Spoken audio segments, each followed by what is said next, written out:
안녕하세요, 여러분. 책 읽는 찌라, 네, 책 읽지라의 이가희입니다. 제가 어제 시작할 때 이게 아무래도 와이파이 잡혀 있는지 확인해야 돼. 제가 며칠 전에 방송을 하면서 와이파이 안 틀고 그냥 LTE에서 방송했다가 데이터 폭탄 맞았거든요. 근데 와이파이를 틀고 하는데 제가 어제 이렇게 앞에 얼굴을 들이대고 있다가 그 멈춘 장면 이렇게 뭐라 하지? 썸네일로 떴는데 굉장히 굴욕적이어서 책을 들고 시작을 하기로 했습니다, 여러분. 날씨가 오늘 진짜 갑자기 여름이 돼가지고 매우 더웠던 것 같아요. 그래서 저희 사무실도 에어컨을 틀기 시작을 했습니다. 그래서 날씨가 참 중간이었고 갑자기 봄이 없이 여름이 온 것 같아서 되게 아쉬운 마음이 듭니다. 오늘은 새로운 시도를 한번 해봤어요.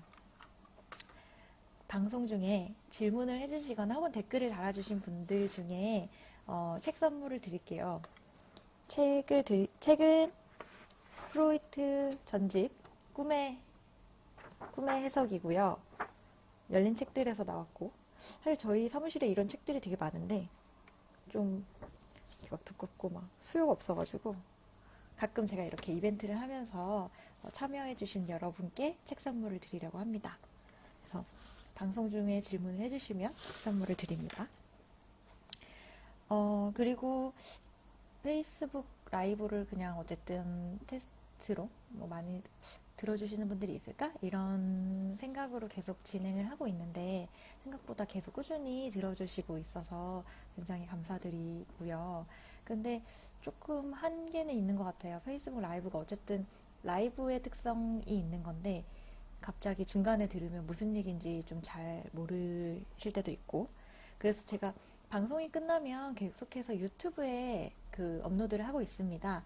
그래서 그냥 뭐 출퇴근길이나 잠자기 전이나 뭐좀 이렇게 일하다가 중간중간에라도 그냥 좀 책을 그 시간 동안 책을 한번 들어보고 싶다라고 하실 때 유튜브에서 책 읽지라를 검색해서 들어주시면 좋을 것 같아서 계속해서 유튜브에 업로드 하도록 하겠습니다. 네, 오늘 다 했고요.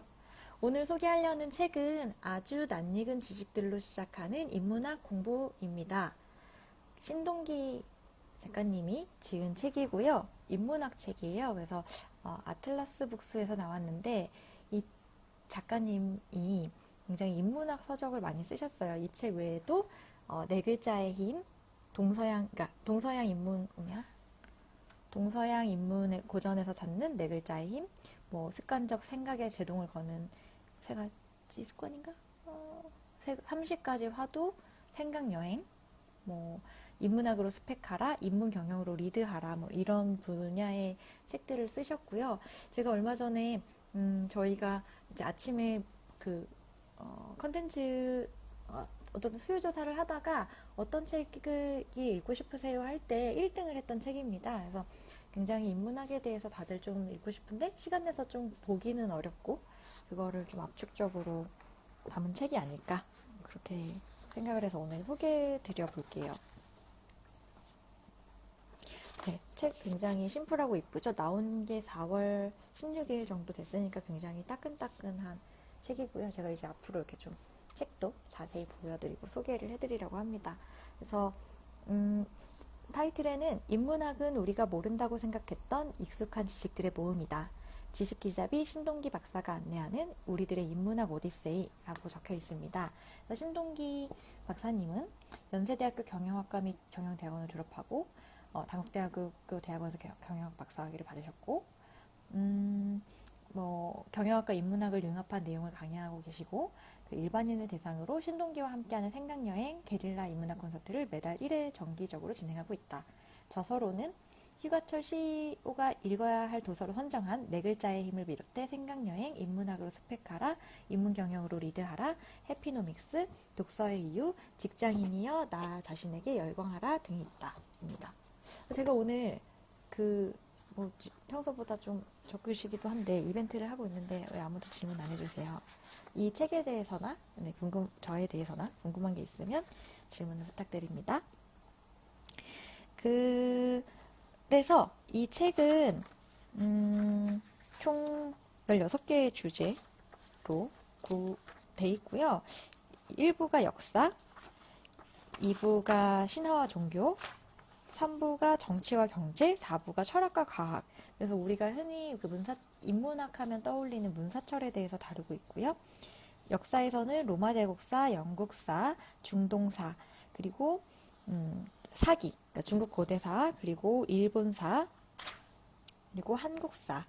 그리고 신화와 종교에서는 그리스 로마 신화, 불교, 성경, 이슬람교, 예. 그리고 정치와 경제에서는 사회계약론, 국부론과 자본론, 그리고 철학과 과학에서는 동양 철학사, 그리고 플라톤과 아리스토텔레스, 서양 철학사, 예. 그리고 마지막으로 자연과학사 이렇게까지 다루고 있습니다. 그래서 그러면 어떻게 이 소재들을 선정했냐라고 했을 때 저자는 이렇게 얘기를 하고 있습니다. 이 책에서 소개하는 바탕 지식들은 임의로 선정된 것이 아니다.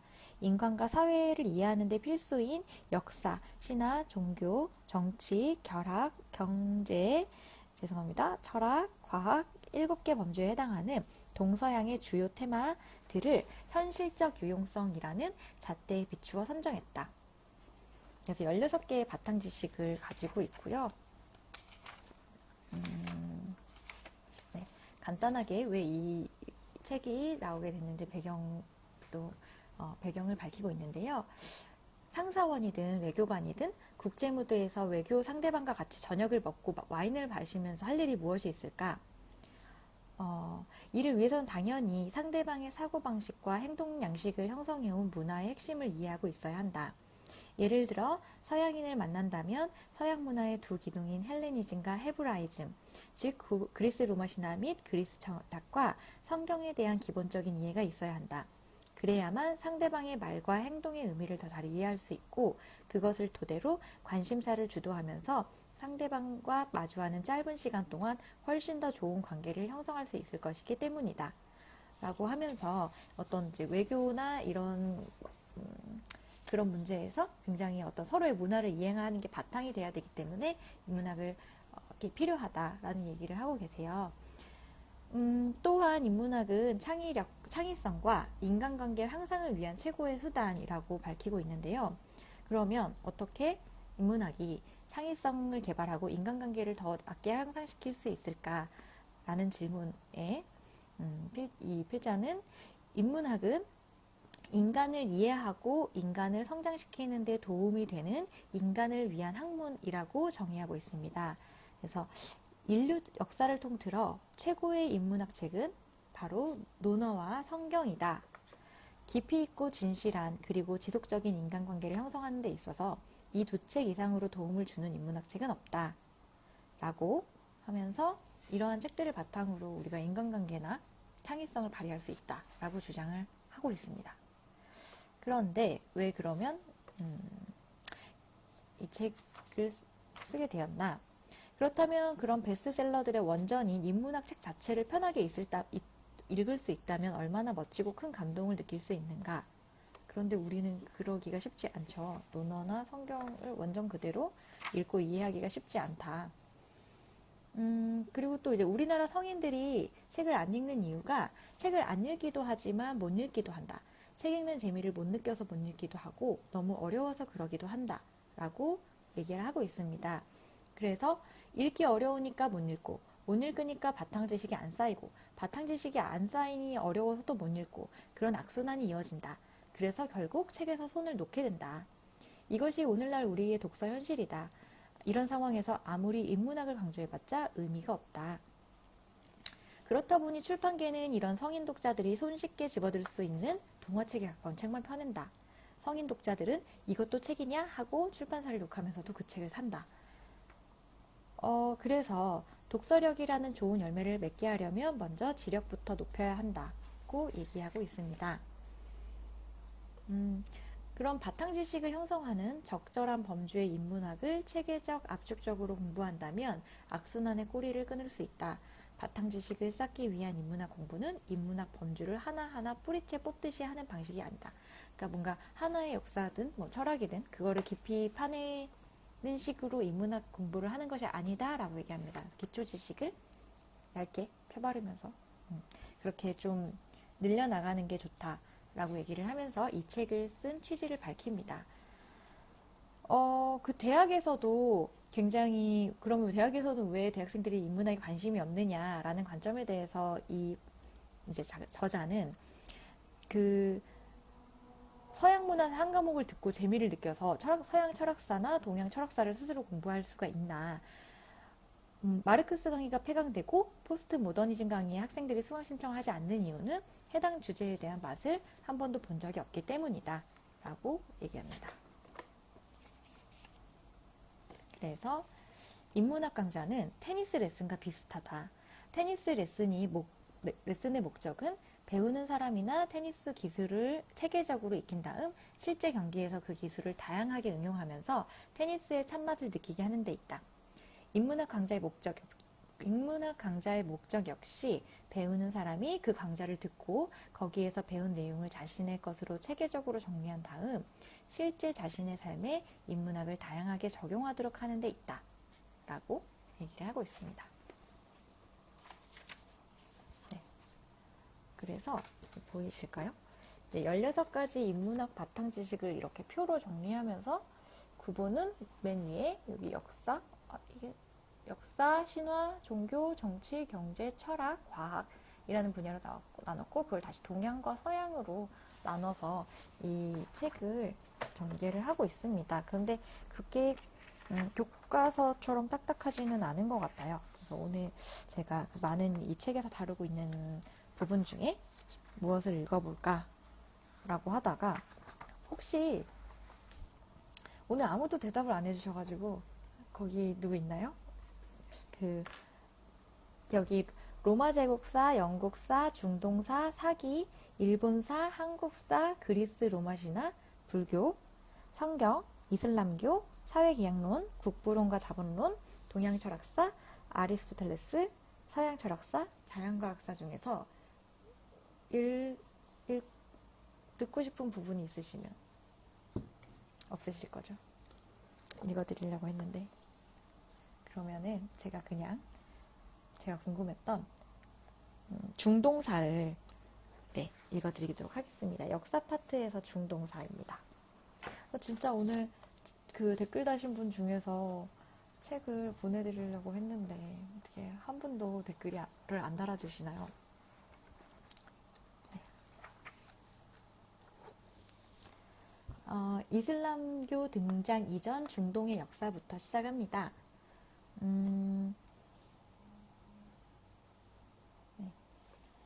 중동은 서구의 편향의 명칭. 사실 중동이라는 명칭은 서구 편향적이다. 19세기 후반 빅토리아 왕조 시대 때 지구상에 사용 가능한 땅 중 3분의 1을 지배했던 영국이 자기중심적으로 영국의 동쪽 가장 가까운 곳을 근동, 중간에 가까운 것을 중동, 가장 먼 곳을 극동이라고 부른 데서 시작되었다.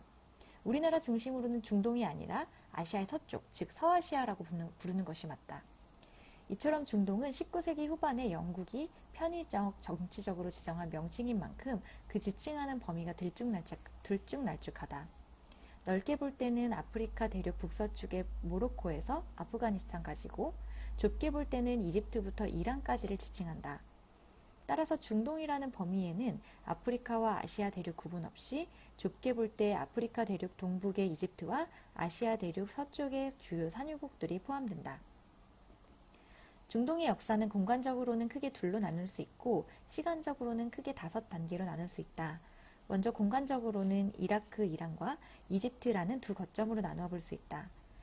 이렇게 구분하는 이유는 비록 두 거점 지역이 BC 6세기 이후에 역사적으로 오랫동안 같은 지배 세력 아래 있었고 이슬람교가 등장한 이후 종교적인 입장도 동일했지만 이라크와 이집트가 각각 메소포타미아 문명과 이집트 문명의 발상지이면서 지리적으로 아시아와 아프리카로 구분되고 역사적으로도 중간중간 서로 다른 지배 세력 아래 놓여 있었기 때문이다. 그러나 중동 전체 역사 관점에서 엄밀히 말하면 두 거점 지역 중 중동 역사의 주축은 당연히 이라크, 이란이었다. 두 거점을 포함한 중동 지역의 역사가 주로 이라크와 이란 지역의 주도로 전개되었고, 이라크는 주로 이 두 지역의 지배를 받다가 중간중간 독립하거나 그렇지 않으면 그리스나 로마 등의 영향 아래에 있었기 때문이다. 한편 중동 역사를 시간적으로 5단계로 구분하면 첫째, 페르시아 왕조 이전, 둘째, 페르시아 왕조, 셋째, 아랍 왕조, 넷째, 투르크 왕조, 다섯째, 투르크 왕조 이후가 된다. 이 중에서 페르시아 왕조 이전의 역사는 이집트와 지금의 이라크 지역인 메소포타미아 각각의 지역을 중심으로 두 갈래로 정리되고, 페르시아 왕조의 역사는 이란인 패권 시대로 조로아스타교를 정신적 지주로 한 아케메네스 왕조와 사산 왕조 시대에 둘로 나뉘며 그 사이에 헬레니즘 시대가 있었다. 굉장히 엄청난 것 같습니다.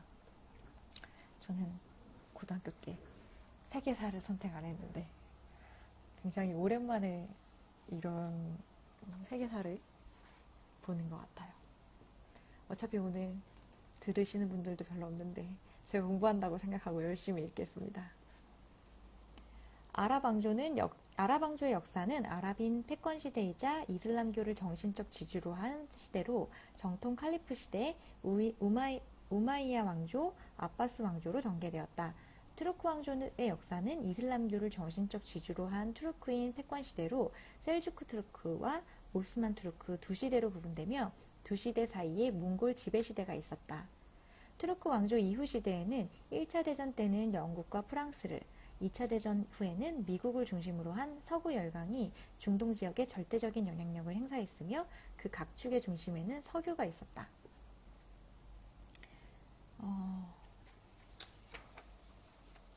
페르시아 이전을 읽으면 조금 지루할 것 같아서 이슬람교 등장 이후 중동 패권의 역사 쪽을 읽어드릴게요. 아랍 패권 시대는 3단계로 전개되었다. 바로 정통 칼리프 시대와 우마이야 왕조 시대, 그리고 아바스 왕조 시대다. 정통 칼리프 시대는 이슬람교 창시자인 마호메트가 632년에 세상을 떠난 뒤 4명의 칼리프가 마호메트의 대리인으로서 차례대로 이슬람 공동체를 다스렸던 시기를 말한다.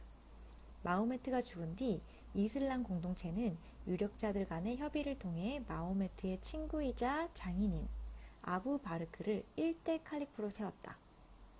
아부 바르크는 비잔틴 제국과 사산 왕조가 장기간의 전쟁으로 약체화된 틈을 노려 지하드를 조직해 이라크 남부와 시리아를 원정했다. 그러나 칼리프로 선출되었을 때 이미 연로했던 아부 바르크는 재위 2년 만에 숨을 거두었고, 쿠라이시족의 아디 가문 출신인 우마르가 제2대 칼리프로 선출되었다. 우마르는 636년에 비잔틴 제국과의 전쟁에서 승리하고 그 여세를 몰아 사산 왕조로부터 시리아, 팔레스타인, 이집트를 빼앗았다. 그리고 이어진 나하반드 전투에서도 사산 왕조에 큰 타격을 입혔다. 3대 칼리프로는 거상인 우마이야 가문의 우스만이 선출되었다. 우스만은 마호메트의 딸 로카야와 결혼했다가 로카야가 죽자 다시 그녀의 동생을 아내로 맞았다. 이슬람 공동체는 우스만이 칼리프로 있을 때 서쪽으로는 북아프리카 리비아에서 동쪽으로는 아프가니스탄 서부까지, 북쪽으로는 카프카스에 이르는 거대한 지역을 정복했다. 그러나 우스만은 정복 활동에 따른 수입 증가와 그에 따른 분배 갈등으로 암살당하고 말았다. 수입이 증가해서 암살당하고 말았습니다. 4대 칼리프로는 마호메트의 딸 파티마와 결혼한 마호메트의 사위이자 사촌 동생인 알리가 선출되었다.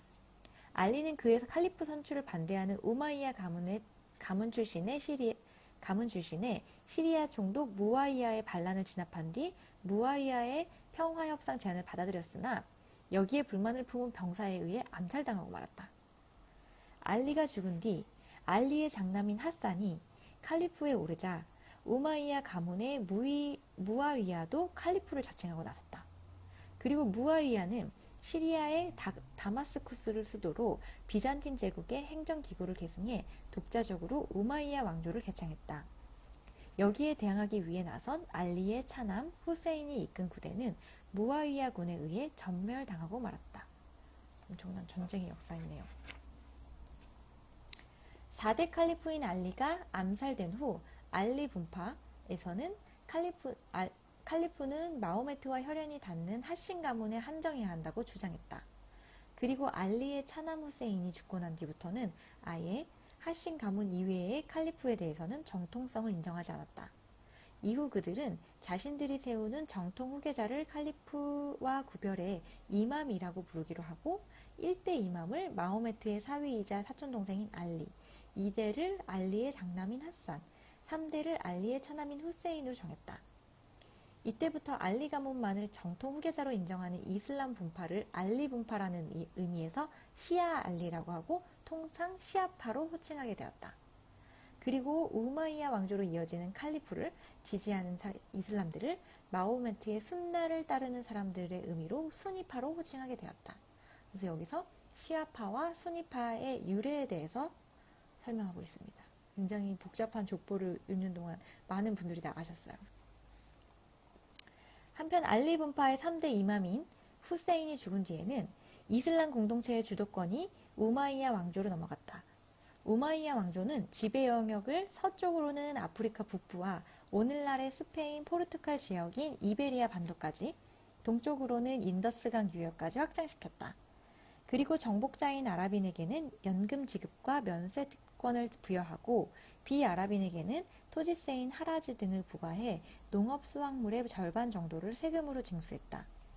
그러나 비아랍인에 대한 과중한 세부담과 대정복 활동의 종료로 인한 아랍 병사들의 수익 감소는 제국의 반체제 운동과 함께 혼란을 가져오게 되었다. 그런 와중에 우마이야 가문의 정통성을 부정하고 마호메트의 숙부인 아바스의 자손을 지도자로 세워야 한다는 운동이 전개되기 시작했다. 그 결과 749년에 아바스 가문의 아부 알 아바스를 초대 칼리프로 하는 아바스 왕조가 설립되었고, 이듬해인 750년에는 이 아바스 왕조가 우마이야 왕조를 무너뜨렸다. 500년 이상 지속될 아바스 왕조의 등장이었다. 아바스 왕조는 시아파에 의해 설립된 정권이었으나 안정적인 정권 유지를 위해 수니파로 돌아섰다. 프랑스 부르봉 왕가의 시조인 앙리 4세가 개신교 세력인 위그노에 의해 왕위에 오르고 난 뒤 정권 안정을 위해 가톨릭으로 개정한 것과 같은 경우다. 아바스 왕조는 직전 우마이야 왕조 때 대정복 활동이 어느 정도 마무리된 터라 영토 확장보다는 주로 상업과 문화 진흥에 힘쓰는 경향을 보였다. 아바스 왕조는 아랍인에 대한 연금 지급과 면세 특권, 간직 독점 등을 폐지하고 비이슬람인에 대해서만 인두세인 지즈야를 징수해 이슬람교도의 평등을 시도함으로써 아랍인의 제국이 아닌 이슬람 제국을 실현했으며, 나아가 조로아스터교를 정신적 지주로 삼았던 페르시아 사산 왕조의 제도를 받아들임으로써 개방적인 세계 제국으로서의 면모를 보이기도 했다. 아바스 왕조는 산업혁명 이전 세계 최도의 도시이자 신의 도시라고 일컬어지는 인구 150만 명의 수도 바그다드를 중심으로 동서양 문명을 전달하는 역할을 충실히 수행했다. 그리스와 중국, 인도 문명이 바로 이 아라비안 나이트의 무대인 바그다드를 중심으로 서에서 동으로, 동에서 서로 흐르면서 유라시아 규모의 대상업권을 형성한 것이다. 특히 아라비안 르네상스라고 할 수 있는 8, 9세기에는 아랍어의 국제화와 함께 상품, 종교, 학문, 제도 등 전 사회 분야에 걸쳐 동서 간 교류의 전성기를 부과했다. 흔히 유럽과 아시아 두 대륙에 걸쳐 광대한 영토를 확보했던 몽골을 세계 제국의 시발로 보지만, 사람들의 삶과 생각에 실질적 근본적으로 영향을 미치는 경제, 문화 차원에서의 세계 제국의 시초는 사실 바그다드의 아바스 왕조였던 셈이다. 또 정치적, 지리적 차원에서의 최초의 세계 제국인 몽골이 두 대륙에 걸친 광대한 국가를 유지할 수 있었던 것도 알고 보면 아바스 왕조의 국가 시스템 유산, 이슬람 상인들이 앞서 구축해놓은 글로벌 상업 네트워크에 크게 힘입었다고 볼 수 있다. 유럽 역사의 큰 전환점은 중동의 역사와 매우 밀접하게 연관되어 있다. 그리스 폴리스 국가들과 페르시아 아케메네스 왕조 간의 페르시아 전쟁은 고대 그리스 아테네의 중흥을 가져왔고, 알렉산더 대왕의 중동 원정은 헬레니즘이라는 동서양의 문화 융합을 낳았다. 또한 중동의 파르티아 제국의 존재는 로마 트라야누스의 도전과 로마 제국 최대 판도라라는 영광을 낳았고, 역으로 로마 제국의 끊임없는 도전은 사선 왕조라는 중동의 맞서를 역사 무대 위로 불러 올렸다. 그러니까 유럽 역사와 중동 역사가 충돌을 하게 되는 장면입니다. 한편 732년에 이슬람권의 우마이야 왕조와 기독교권의 프랑크 왕국 간의 투르푸아티의 전투가 벌어지고, 뒤이어 이슬람권의 아바스 왕조가 등장하자 이번에는 기독교권인 유럽에서 어떻게 응전할 것인가를 두고 세계사가 긴장하고 주시했다. 창시된 지 100여 년 만에 아시아와 아프리카 그리고 유럽의 이베리아 반도까지 차지하고 이제 피레네 산맥을 넘어 유럽의 중심까지 넘보는 이슬람의 위협을 막아내기 위해 로마 교회가 내세운 묘책은 바로 로마 황제의 부활이었다. 투르푸아티의 전투에서 이슬람 세력을 막아낸 카를로스 마르텔의 손자인 프랑크의 왕 카를로스를 무력 차원에서 교황인 서로마 황제로 세웠던 것이다. 이 제도는 962년에 동프랑크 오토 1세의 신성 로마 황제 대간으로 이어지고 1804년에 나폴레옹 1세가 프랑스의 황제로 즉위하면서 역사의 유물로 사라졌다. 유럽에서 실질적인 단 한 명의 진정한 황제가 등장한 마당에 형식뿐인 황제가 설 자리는 더 이상 남아있지 않았던 것이다. 네.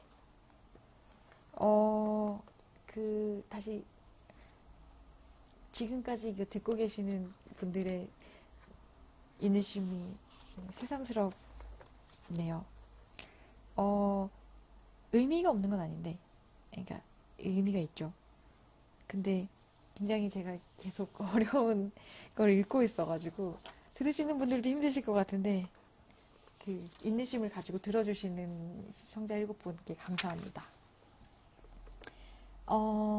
그래서 요거 계속해서 이제 이후에 이슬람 세력 분열이 불러온 투르크 패권 시대에 대해서 또 이야기가 나오고, 셀주크 투르시크 시대에 대해서도 이야기가 나오고요.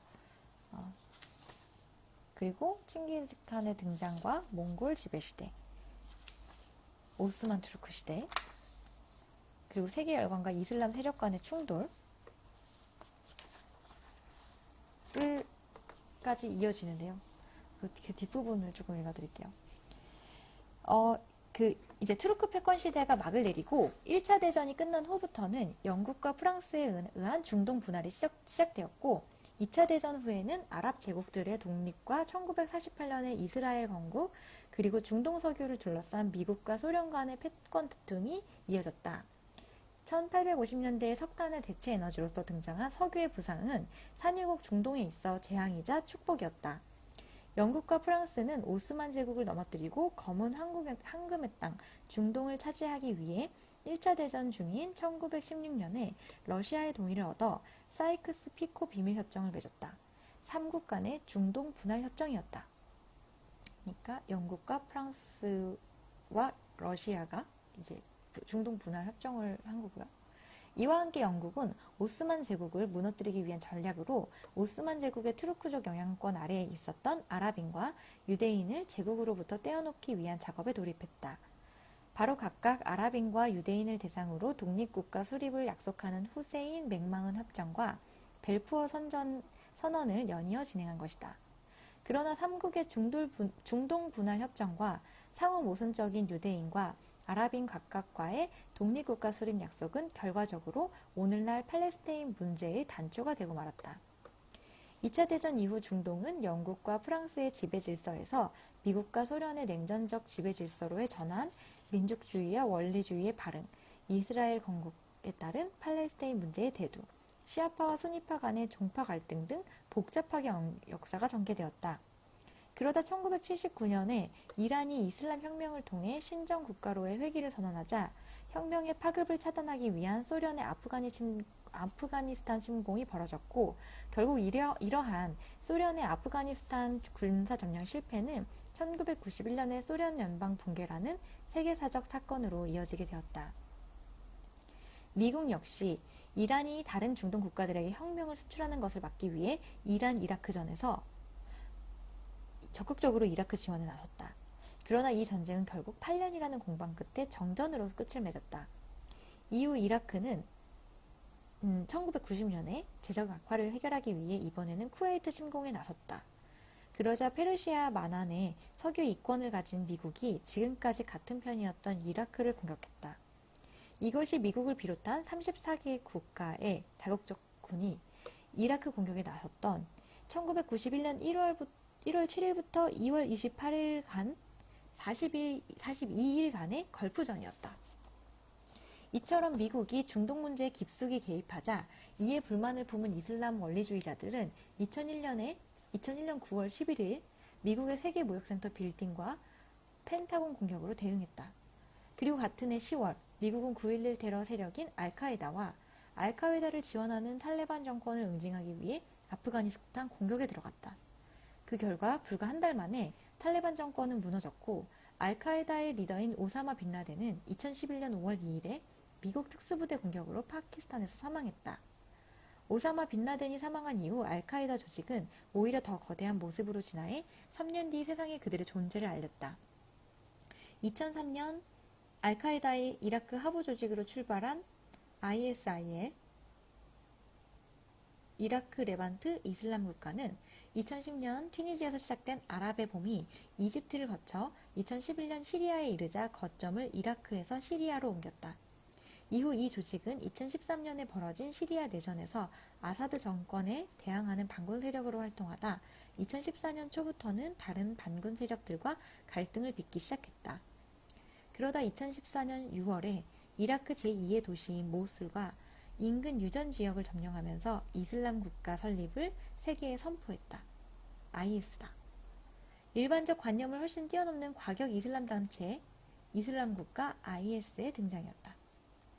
1차 대전 이전에 기독교 대 이슬람 구도, 1차 대전 후 영국과 프랑스의 중동 지배, 2차 대전 후 석유를 둘러싼 미국과 소련의 패권 경쟁, 20세기 후반 이후 영원한 동맹도 없고 영원한 적도 없는 불확실성의 구도, 그리고 2016년 현재는 극도의 비인륜과 인간이 포기할 수 없는 최소한의 인륜에 대한 세계인의 공감이 대치하고 있는 형국이다.